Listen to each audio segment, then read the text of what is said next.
orientation et se replacer. Donc en dehors du terrain, il y a des discussions internes, une complicité entre Nicolas Jackson ak Harry Kane. léegi nag Bayern dafay football Ligue des Champions, match Ligue des Champions moo tax Vincent Kompany dafa opérer ay changements. C'était pas facile pour Nicolas parce que sooy xool sur le trio d'attaque Vincent dafa génne trio bi yëpp génne Harry Kane génne Luis Diaz génneel Michael Olise indi ñoom Karl ñoom Nicolas ñu joué Nicolas on l'a senti trop bon te xoolal but bi nga xamante ne dugal na ko c'est un geste d'attaquant parce que il faut nga xam exactement fan ngay taxaw où se positionner et le Bayer Leverkusen ñoom seen schéma c'est un 3-4-3 ou un schéma 3-5-2 donc yow su fekkee ne que l'équipe adverse ne joue pas avec deux attaquants c'est numéro 9 bi nga am dafay am quelques problèmes pour se placer mais Nicolas a eu l'intelligence de se mettre encore une fois ci libéro bi ak beneen défenseur central bi nga xamante ne moom moo nekkee à droite parce que seen beneen excentré bi dafa ñëw indi une densité permettant à Laimer d'effectuer ce centre tout à l'aise donc moo lay wan ne que il respire de la confiance il prend ses formes et loolu je pense que c'est une bonne chose pour l'équipe nationale du Sénégal nga ñëwaat ci beneen attaquant muy Habib Diallo Habib Diallo bi muy nekk Strasbourg dafa nekkoon en complémentarité avec Kevin Gamero l'ancien attaquant du FC Lorient passé par le Paris Saint-Germain waaye tamit nekkoon na dans le championnat espagnol laataa muy ñëw Strasbourg Habib Diallo a appris derrière Kevin Gamero mais bokkuñu sur la taille sur le style de jeu parce que Kevin avec sa vitesse avec ses permutations mën nga ko sax football sur le côté on se rappelle avec les Paris Saint-Germain avec le Paris Saint-Germain avec ces générations des Guillaume Ouaro ñoom Erling l'ancien turc mi ngi woon Paris Saint-Germain waaye tamit il y avait l'ancien international brésilien le gaucher Néné football na ak ñoom Javier Pastore Kevin Gamero était dans cette équipe donc Habib Diallo dafa am chance di gis Gamero muy football chance boobu noonu le Nicolas Jackson am ak Harry Kane Habib Diallo lors de la dernière trêve bi Pape Thiaw di def sa liste sur les 26 bokk ci woon mais man maa ngi ko doon xaar parce que nee naa leen Habib retrouve les sensations qu'il avait bi muy nekk ci équipe bii di Strasbourg léegi nag son départ précipité dans le championnat golf moom moo ko xaw a écarté tuuti sax sur ses performances yi nga xamante ne moom lañ ko doon gisee mu jóge foofu ñëwaat dans le championnat français ci club boo xamante ne xam na ko ci club boo xamante ne am na ambiance et Habib Diallo s'est toujours adapté au climat français Boulaye Dia qui se blesse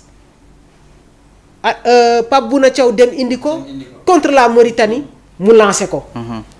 ci ñaari occasion am il réussit à concrétiser son but ma ne il y a quelque chose qui se passe match bi jeex ñëpp indi ci ay réaction ma ne gars yi Habib Diallo attention de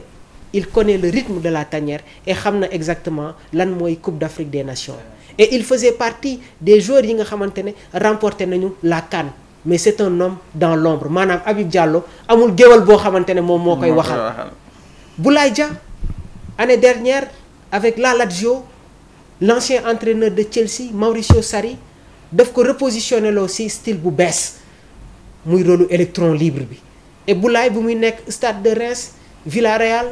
c'était un numéro 9 mais c'est un joueur qui est technique c'est un joueur qui aime jouer au ballon et Lazio bi mu demee jëli l'ancien attaquant du Rayo Vallecano muy Castellanos bi nga xamante ne moom moo doon former la paire attaque ak Nketiah Sarri daf ko ñëw jouer la ko comme 9 jël Boulaye Dia teg ko ci ginnaaw ki nga xamante ne moom mooy Castellanos ma ne man je comprends pas ce que Sarri veut faire ñu dawal benn ñaari match nakate yoo Boulaye Dia foofu sax moo ko gën a arrangé parce que c'est un joueur qui aime tourner effectivement Boulaye boo xamante ne tamit il a fait de bonnes choses avec l'équipe nationale du Sénégal léegi nag dafa nekk ci benn baisse de forme et Boulaye Dia blessure bi nga xamante ne am na ko à la cheville loolu moo ko xaw a bloqué tuuti pour mu retrouver waat son niveau mais dama la koy wax fii di la ko waxaat dafa am ay joueurs yoo xamante ne xel xalaatul ñu bañ a dem sur la Coupe d'Afrique des Nations. léegi yan attaquant nga ñuy yóbbul Mamour. lenn moom xam naa ko Pape Thiaw ne va pas amener 4 numéro 9. Ah bon? Parce que déjà il y a un calcul. Am nga Sadio Mané, am nga Ismaïla Sarr, am nga Iliman Ndiaye. Donc cela veut dire que trio boobu noonu kenn du ko laal kenn du ko changer. Ils vont être dans le 11. Et comme ni ma la ko yàggee di wax, l'équipe nationale du Sénégal tàmmuñu di football avec cette tactique de Guardiola, tàmmuñu di football avec cette tactique de Luis Enrique. Bi ko Aliou Cissé defee, ça nous a pas réussi. Donc Pape Thiaw dafa am nag loo xamante ne daf ko natt benn yoon ñaari yoon mu baax et man jàpp naa ne que loolu dafay continuer et ça fait peur aux équipes adverses. Léegi nag Sénégal sous l'ère Aliou Cissé bugguma woon sax dugg foofu dañu doon am des problèmes pour jouer avec des équipes yi nga xamante ne ils ont un bloc bas mais xoolal match bu ñu joué contre la RDC bi RDC dugalee benn ñaar Sénégal wàññi benn ñu ñëwaat dans la deuxième mi-temps ñu dugal dañu dellu ginnaaw ils étaient à 5 derrière léegi en général tendance yi nga xamante ne moom la ñu tàmm di gis à chaque fois qu'une équipe joue avec un bloc bas da ngay gis ne que tout le temps équipe adverse bi nga xamante ne moom moo am la possession dañuy bëgg di sànni mais Pape Thiaw au sortir de ce match nee na il fallait contourner le bloc su ma yemee foofu ñu bëri duñ ko comprendre mais match boobu noonu pour contourner le bloc d'abord da ngay user le milieu de terrain adverse noo koy user wee c'est-à-dire da ngay am ay milieu de terrain yoo xamante ne dañuy football ci tànk équipe adverse bi et loolu la Sénégal def sonal milieu de terrain léegi nag di jéem a jaar sur les côtés avec des densités Pape Thiaw dafa am loo xamante ne daf ko toggaat ko mu ñor nee naa la Sadio nee naa la Iliman nee naa la Ismaïla Sarr soo si boolee Cheikh Tidiane Sabali déjà tu as 4 excentrés nga boole si Assane Diao muy 5 excentrés soo si boolewee 4 attaquants muy lan 9 attaquants léegi defal nombre de joueurs yi nga xamante ne ñoom ñoo war a dem CAN nga dindi si attaquants yi xool ñaata moo leen dese soo si boolewee Pape Alassane Gueye boole si Gana boole si Pape Matar Sarr boole si Habib Diarra boole si Lamine Camara boole si Nampalys Mendy mu nekk ñaata nga boole si 8 wala 9 défenseurs ak les 3 gardiens 4 attaquants du dem de parce que si yenn boy yi am na si ñoo xamante ne ils peuvent jouer comme avant-centre c'est le cas de Assane Diao il peut jouer comme avant-centre te am na benn joueur boo xamante ne wax naa la ko il y aura des surprises sur la prochaine liste de Pape Bouna Thiaw muy le jeune Robinho Vaz. Actuellement c'est une exclusivité l'entraîneur de l'équipe nationale du Sénégal mi ngi en tournée donc il y a des discussions yi nga xamante ne mi ngi koy amal ak yenn joueurs yi léegi nag il y aura une pré-liste cette pré-liste joueurs yu bëri dinañ ci bokk. mais loolu comment dire efficacité bi excentré am ak jeunes yi nga xamante ne ñoo ngi génn jamono ji ni maamu. je pense pas que attaquants yi dinañ am ñu sacrifier. kat nga doon wax xaw ma mais mën na dem ba ñu yóbbu ñaar on sait jamais de. ak Robinho Vaz ak ñeneen ak ñeneen. ñoo te ñoom yëpp boo xoolee. loolu moo tax style de jeu bi nga xamante ne moom la ñuy produire. loolu moo tax ma ne la Habib Diallo Boulaye Dia Nicolas Jackson Chérif Ndiaye Pape dina am koo xamante ne daf ko si wàññi bugguma nag teel a wax. non waxal rek. non c'est-à-dire. da ngay may gars exclusivité bi rek. ci football lañ nekk mais man jàpp ma ne que Pape va am ne 4 attaquants léegi nag contre le Brésil.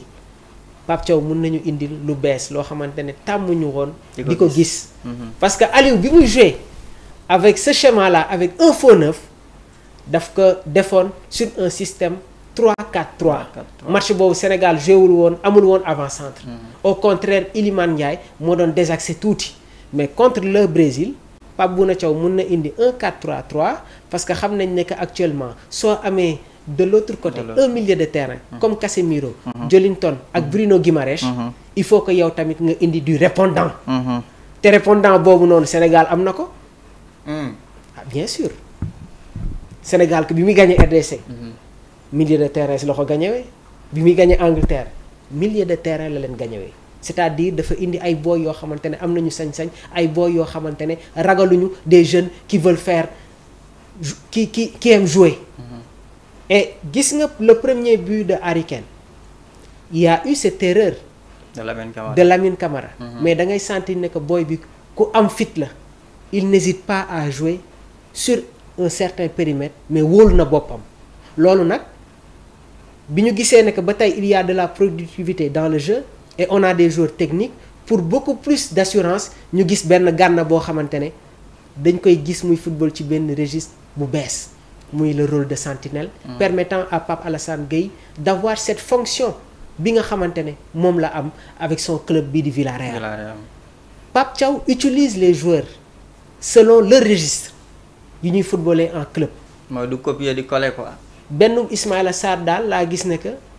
moom lay jouer loo excentré gauche et ça lui réussit et Ismaïla su amul woon cette finition là adresse devant les buts kon Pape Thiaw daf koy bàyyi ba tey sur le côté droit parce que Iliman Ndiaye avant l'arrivée de Jack Grealish depuis la saison dernière moom moo doon jouer sur le côté gauche. c'est vrai ci équipe bi di Everton. léegi nag comment utiliser Sadio ñu bëri xam nañ ko léegi des fois Sadio n'a même pas besoin de jouer à la balle il suffit juste mu xam fu muy taxaw rek